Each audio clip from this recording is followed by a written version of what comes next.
बुहारी भाग 285 मा अस्पतालमा भेटेको केटीले मुना र कमलालाई म रामको श्रीमती हो भन्नुभएको छ। के साँच्चीकै उक्त केटी रामको श्रीमती हो या होइन पक्कै पनि थाहा होला। रामका दुश्मनहरूले धेरै चाल चलेर रामलाई जसरी पनि मार्ने प्लान बनाएका थिए, तर उक्त चाल उल्टै रामले चलेर रामको चक्रव्यूहमा चाहिँ दुश्मनहरू फसेका छन्।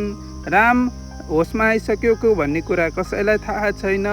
उनीहरूले यो जिउँदो लास हो भनेर खोलामा लगेर फालिदिन्छन्। पक्कै पनि अर्को भागमा राम जिउँदो भएर आउनुहुन्छ र सबै अपराधीहरूलाई एक एक गरी बदला लिनुहुन्छ। रामलाई मार्न खोज्ने मुख्य योजनाकार नै दुर्गा आमा हो भन्ने कुरा मुनालाई यदि थाहा भयो भने के होला। मुनाको र दुर्गा आमाको सम्बन्ध सधैँको लागि टुट्ने त होइन। के मुनाले विद्रोह गरेर आफ्नो आमालाई सजाय दिन सक्नुहुन्छ? राम घाइते हुँदाखेरि बचाउन आउने नेता जस्तो मान्छे को होला पक्कै पनि अर्को हप्ता हामीलाई थाहा होला। रामलाई हस्पिटलबाट गुन्डाहरूले उठाएर लगिसके यो कुरा मुना, कमला र रमेशलाई थाहा छैन।